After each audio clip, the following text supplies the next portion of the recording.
Muy bien, chicos. Entonces, para hablar de las anemias hemolíticas es importante volver a recordar de que cuando hablamos del tema de los glóbulos rojos, sabemos que habitualmente estos tienen una vida media de 120 días, ¿cierto? Esa es su vida media. Y habitualmente estos 120 días son los que se ven influenciados cuando tenemos una destrucción. Doctor, no se proyecta nada. No está compartiendo su pantalla, doctor.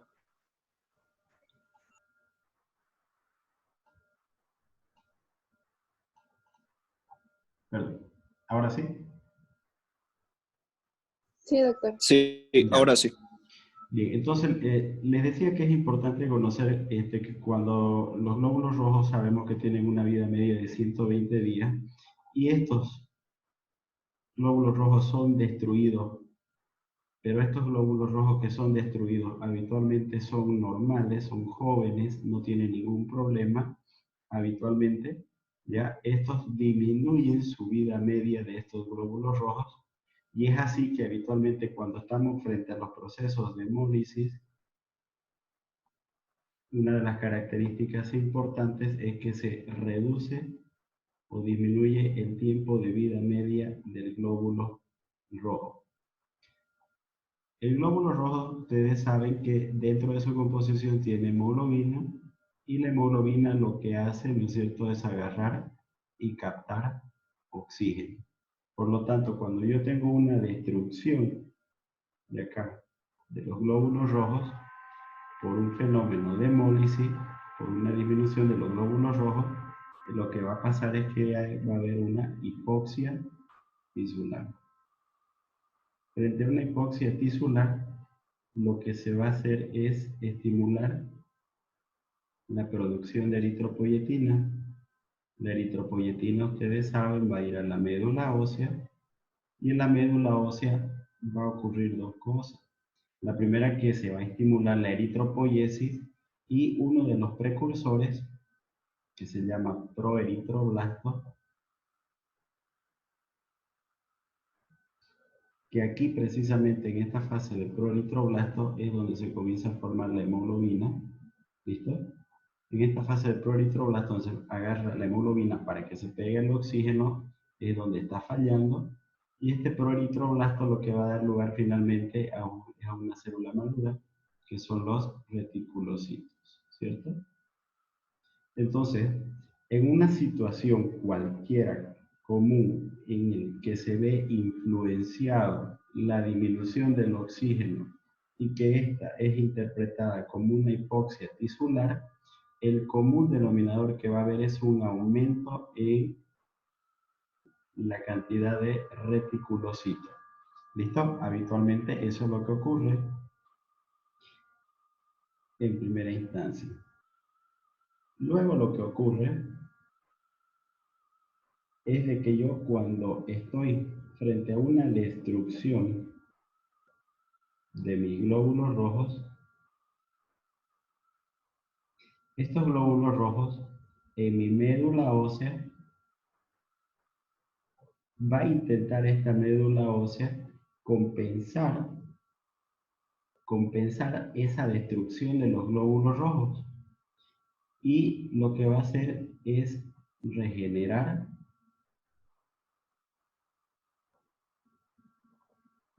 regenerar más cantidad de glóbulos rojos. Y cuando regenera más cantidad de glóbulos rojos, entonces vuelve esos glóbulos rojos a sus cantidades normales. Y en ese sentido, entonces yo cuando tengo una destrucción de los glóbulos rojos por cualquier motivo y mi médula ósea, donde su principal mecanismo inicialmente es aumentar o compensar la cantidad de destrucción, haciendo que se produzcan más cantidad de glóbulos rojos, y estos siguen normales. Por lo tanto, si estos están normales, significa de que no hay anemia, ¿cierto? Y eso es lo que ocurre habitualmente, que cuando yo tengo en primera instancia un fenómeno hemolítico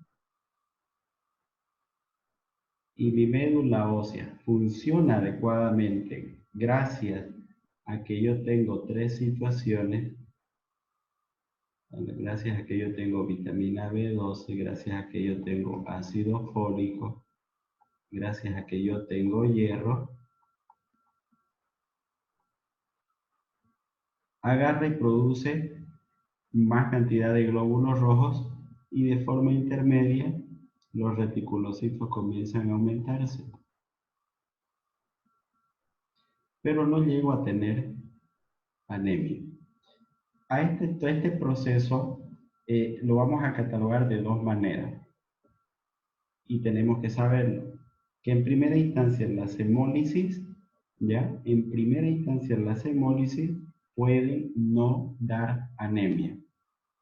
En segunda instancia, cuando no dan anemia o dan una anemia ya leve, entonces se llama de procesos compensatorios. ¿Por qué se habla de procesos compensatorios? Porque mi médula ósea es capaz de regenerarse rápidamente, aumentando su producción, donde el marcador indirecto en primera instancia, incluso antes de tener anemia, va a ser un aumento de los reticulocitos. ¿Listo? Es importante conocer de base todo esto que estoy explicando para que se pueda entender todo el mecanismo fisiopatológico de las anemias hemolíticas. ¿Ya? Ahora, por otra parte, vamos a hablar de todo lo que es la formación de la hemoglobina y cómo es que está compuesta. ¿Listo? Concepto importante que tienen que sacar acá nuevamente repitiendo es de que frente a toda hipoxia tisular, vuelvo a remarcar, la médula, se produce el estímulo en el riñón para que se libere grandes cantidades de eritropoyetina y esta estimula la médula ósea, esta regenera, aumenta el reticulocito, normaliza cantidad de glóbulos rojos y en primera instancia no hay anemia. Cuando el proceso se permanece en el tiempo, es ahí donde ocurre el problema. Y acá les voy a dejar otros dos datos más para que veamos las diapositivas. Cuando ya el paciente con anemia que está haciendo hemólisis logra tener anemia, ¿listo? Entonces tenemos dos situaciones que pueden ocurrir acá. Y esas dos situaciones son las siguientes. Se van a aprender el término de compensada y el término de descompensada. Significa que yo puedo tener una anemia hemolítica compensada y una anemia hemolítica descompensada. ¿Y esto está en qué cosa? En relación a la vida media de los glóbulos rojos, que sabemos son 120 días. Si yo tengo glóbulos rojos que viven más de 20 días, estoy bajo el término de compensada. Si yo tengo glóbulos rojos que viven menos de 20 días, pues estoy bajo el término de descompensada. Esto es difícil saberlo, obviamente, ¿no? Prácticamente nosotros ya lo vemos a los pacientes cuando ya están histéricos, cuando están bien instaurada su anemia, cuando ya hay esplenomegalia, etc. Pero en la teoría, este término de compensada está en relación a la cantidad de vida media de los glóbulos rojos, que se sabe que cuando es más de 20 días, significa que eso está compensado. Y cuando es menos de 20 días, significa que está descompensado.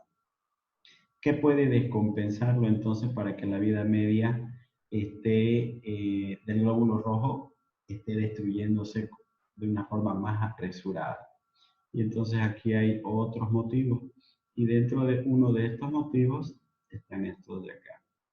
Falta de materia prima frente a la destrucción de glóbulos rojos rápidamente, y en la cual mi organismo necesita formar más cantidad de glóbulos rojos frente a esa gran demanda de hipoxia tisular que tenemos. Y si no hay materia prima, pues entramos rápidamente en hemólisis. Y habitualmente la principal carencia que suele haber es de ácido fólico.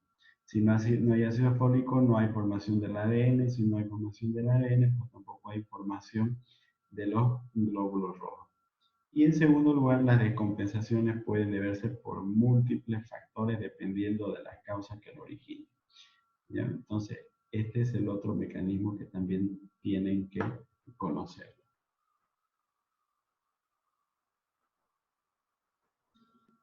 Entonces, en ese sentido, si bien recordamos un poquito, la hemoglobina, ustedes saben que está formada por dos moléculas de succinil-CoA con 2 de glicina, que forman un grupo pirrólico. 4 grupos pirrólicos dan lugar a las protoporfirinas 9, y cuando este se une al hierro ferroso, forma el grupo M, y cuando se une a polipéptidos comienzan a formar las famosas cadenas de hemoglobinas, que pueden ser 2 alfas y 2 betas, y a estas se las denominan hemoglobina A. Sabemos que hay hemoglobina A1, sabemos que hay hemoglobina A2, sabemos que hay la hemoglobina fetal, esta que habitualmente está presente en el feto y que suele persistir en la vida hasta un 3% solamente. La mayoría, el 97%, suelen ocurrir en las hemoglobinas del adulto, que se llaman o las A1. Nuevamente recordando la estructura del glóbulo rojo, donde su principal vida media, que acabo de mencionar, de 120 días, y que frente a una situación de hipoxia, ¿cierto?, se estimula la producción de eritropoyetina.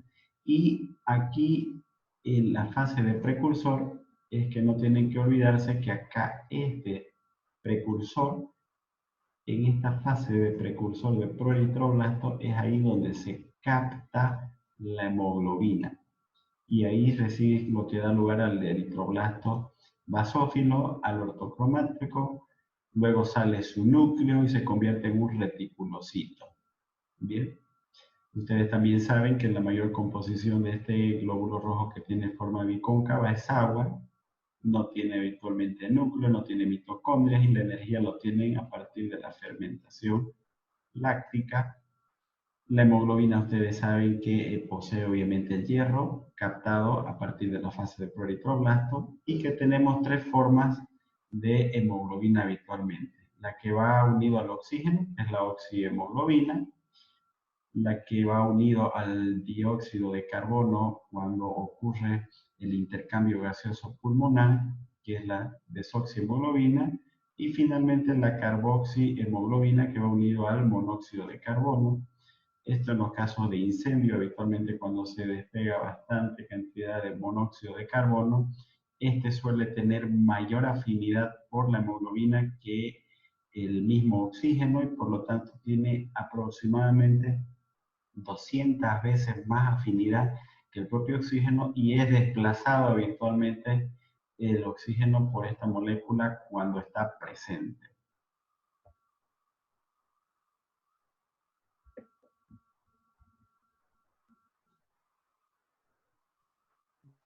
Una consulta, disculpe. Sí. Doctor, en los proeritroblastos empiezan la síntesis de hemoglobina, o allí ya, o sea, ya las hemoglobinas producidas se unen a ella. Ahí comienza. Ahí comienza la producción. Ahí comienza, aquí. Muy bien. Gracias, doctor. En el proeritroblasto, no se olviden por favor, es ahí en el proeritroblasto donde comienza la síntesis de hemoglobina y donde ahí comienza a captar el oxígeno. Ahora, cuando hablamos de las anemias hemolíticas, ustedes saben que el glóbulo rojo, que tiene su vida media de 120 días, que circula por todo el torrente circulatorio, habitualmente pasa por todo lo que es el sistema fagocítico mononuclear, y entre ellos el vaso es el principal órgano relacionado. Y cada que pasa por el vaso, entonces va perdiendo su forma externa, su membrana externa se va alterando, y es por eso que llega a tener habitualmente una vida media de 120 días. Ahora, cuando ocurren problemas dentro del vaso, ¿no es cierto?, sea la formación de anticuerpos o comienza a funcionar de una forma acelerada, entonces ahí hay una mayor destrucción de esto. Vamos a ver en qué entidades es lo que habitualmente suele ocurrir esto más adelante. Y es así entonces que se sabe que la anemia hemolítica es cuando estos glóbulos rojos, que aún no son viejos, son habitualmente destruidos y atrapados en los sinusoides esplénicos y en los macrófagos, que es habitualmente en los lugares donde puede ser destruido. ¿Ya? No voy a decir específicamente que en la anemia hemolítica todos los glóbulos rojos son destruidos en el vaso, porque no es lo correcto. Vamos a ver las clasificaciones más adelante y se van a dar cuenta que son en varios lugares lo que habitualmente ocurre. Pero sí, lo que tienen que saber es que cuando se destruyen, habitualmente o se eliminan a través de la orina, o agarran y van y se quedan ahí en el vaso, aumentan su tamaño y son secuestrados, y por lo tanto en el intravascular queda poca cantidad de glóbulos rojos. Entonces, como les mencionaba, ¿ya?, cuando tenemos un proceso hemolítico donde el glóbulo rojo comienza a vivir menos de 120 días, comienza a haber una regeneración rápida de la médula ósea, que también suelen llamarse hiperplasia. En esos casos, ¿no es cierto?, todavía hay una hemólisis compensada donde los glóbulos rojos pueden estar normal, o cuando ya hay anemia, estos todavía no ocasionan otro tipo de alteraciones. Se sabe que en estas situaciones la eritropoyetina suele aumentar hasta 8 veces la tasa de diferenciación de las células previas a ser liberadas en la circulación, principalmente a nivel del proeritroblasto. Entonces aquí está lo que les mencionaba. A través de la hipoxia renal, si se tiene materia prima y si esta hemólisis se produce con glóbulos rojos de más de 20 días, se mantiene el número de mantillas adecuadas, llamada hemólisis compensada. Y esto es lo que necesita habitualmente. Necesita toda esta materia prima y necesita que tus glóbulos rojos vivan más de 20 días. En ese sentido, das tiempo a que esta médula ósea regenere, se hiperplasie y aumenta rápidamente su cantidad de glóbulos rojos, no descompensando a la persona, y en ese sentido se dice que está compensado. No se olviden que lo que principalmente falta dentro de la materia prima habitualmente es el ácido fólico. Por eso que en estos pacientes, si yo sé que, o tengo un paciente que ya es conocido con anemia hemolítica, o yo sé que está comenzando a hacer un proceso hemolítico, una de las medidas con las que le ayudarían a evitar rápidamente que tenga más anemia, más ictericia, más empeoramiento de su proceso hemolítico, es dándoles aportes preventivos de ácido fólico. En cambio, cuando yo no tengo materia prima, como ven acá, y el tiempo de vida media del glóbulo rojo suele ser menos de 20 días, no da tiempo como para que esa médula ósea regenere, y por el contrario, más bien comienzan a disminuir los hematíes. En ese sentido, se habla de hemólisis descompensada. ¿Ya? Entonces, como se podrán dar cuenta, el principal marcador inicial de las anemias hemolíticas son los reticulocitos. Lo he mencionado ahí en la pizarra digital y nuevamente lo describo acá. Es lo primero que se va a aumentar incluso cuando aún no hay anemia. Es por eso el marcador principal que es. ¿Ya? Entonces ya ustedes saben de entrada que la hemólisis está dentro de lo que son los procesos, dentro de los procesos anémicos o regenerativos o hiperplásicos. Así se los llama. ¿Ya? Ahora, en segundo lugar, ustedes tienen que saber que a medida que aumenta el porcentaje de reticulocitos, ¿ya?, aumenta no solamente el porcentaje, sino también el número. Y mientras más elevado esté, independiente de la cantidad de glóbulos rojos que se tenga, ¿Ya? Entonces, significa que hay mayor cantidad de destrucción de glóbulos rojos.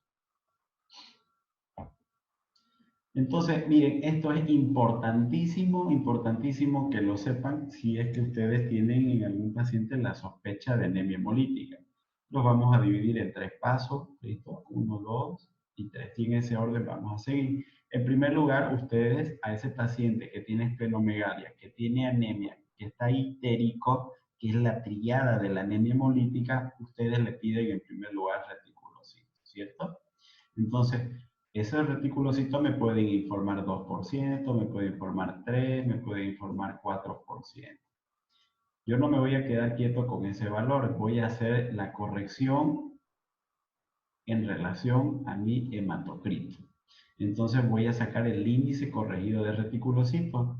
Entonces voy a trasladar ese porcentaje de reticulocito que me informaron en laboratorio y lo voy a multiplicar por el hematocrito del paciente y lo divido entre un hematocrito ideal. ¿Ya? Entonces, este porcentaje de reticulocitos corregido vendría a ser el paso número 2. Y a continuación voy a sacar en tercer lugar lo que es el índice de producción reticulocitaria, que no es más que la diferencia entre el recuento de reticulocitos corregidos versus el factor de corrección. Y este factor de corrección está en base al hematocrito que pueda tener el paciente en relación a que mientras más disminuye el hematocrito, ¿listo? La vida media del glóbulo rojo suele ser mayor. Entonces, eso significa que, por ejemplo, si el hematocrito del paciente está en 15, el factor de corrección va a ser 2.5. Si mi reticulocito corregido, por ejemplo, me dio 4, ¿listo? Mi factor de corrección aquí va a ser 2.5 y divido, ¿no es cierto?, 4 entre 2.5. Quizás acá es más, habitualmente cuando son anemias por procesos hemolíticos severos, suelen ser reticulocitos de 7, de 8, de 9, son bien elevados. Y una vez recién sacan esta diferencia, entonces van a sacar índice de producción reticulocitaria. Y si este es mayor al 3%, entonces yo estoy hablando de una hiperproliferativa, o también llamada regenerativa.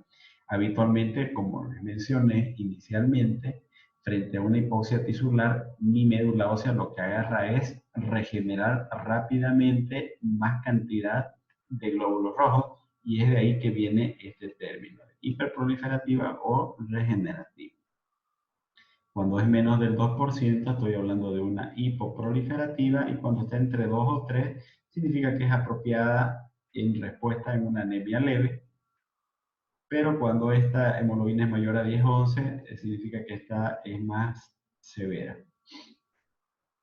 Por ejemplo, si es 2% y su hematocrito está en 25 y su factor de corrección es 2, entonces el resultado es 1. Y 1, ¿no es cierto?, vendría a estar dentro de las hipoproliferativas. Este es un ejemplo simplemente, ¿ya? Entonces, espero que hayan entendido bien esto. A lo mejor, no lo sé, vaya a entrar en alguna pregunta en su examen próximamente, en donde yo les voy a pedir que saquen el índice de producción reticulocitaria y me mencionen si la anemia que tiene ese paciente, o la anemia hemolítica, mejor dicho, que tiene ese paciente, está en ese momento en una fase hipoproliferativa o hiperproliferativa. ¿Ok? Entonces, mucho, pero mucho detalle a esta lámina que les acabo de colocar. ¿Qué otros marcadores laboratoriales podemos tener en las anemias hemolíticas? Entonces, miren, a consecuencia de la destrucción acá de los glóbulos rojos, ¿ya? Dentro del glóbulo rojo tenemos un marcador de inflamación que es la deshidrogenasa láctica, o también llamado producto de degradación celular. Cuando se destruye este glóbulo rojo, entonces tenemos el grupo M y el grupo globina. El grupo M va a dar lugar al hierro y a la protoporfirina, y esta protoporfirina finalmente va a terminar aumentándome mi bilirrubina indirecta, y si hay bilirrubina aumentada, ¿no es cierto?, entonces el paciente, ¿qué es lo que va a tener? Ictericia, ¿cierto? Y por otra parte, se va a comenzar a liberar globina. La globina es demasiado tóxica para el hígado y es en ese sentido que se une a otra proteína formando así la aptoglobina. Y como la globina no va a estar ocasionando productos, o no va a estar produciendo toxicidad hepática y se va a unir a la aptoglobina, entonces esta molécula unida, la apto a la globina, entonces va a hacer de que esté disminuida esta molécula en general.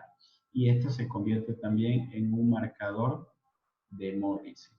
Entonces acá, como vemos, ya tenemos algunos marcadores que nos pueden indicar que estamos frente a una anemia hemolítica. Lo primero es de que las anemias hemolíticas suelen ser normocíticas, normocrómicas. Lo segundo, ¿no es cierto?, que los reticulocitos suelen estar aumentados. Lo tercero, que la deshidrogenasa láctica está aumentada.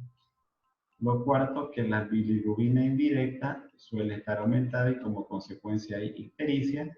Y por último, aquí la aptoglobina es la que también suele aumentarse.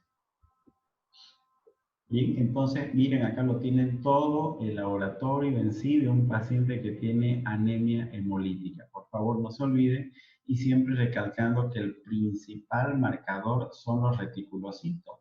De ahí la importancia que ustedes tienen que saber sacar el índice de producción reticulocitaria, porque sin eso no van a poder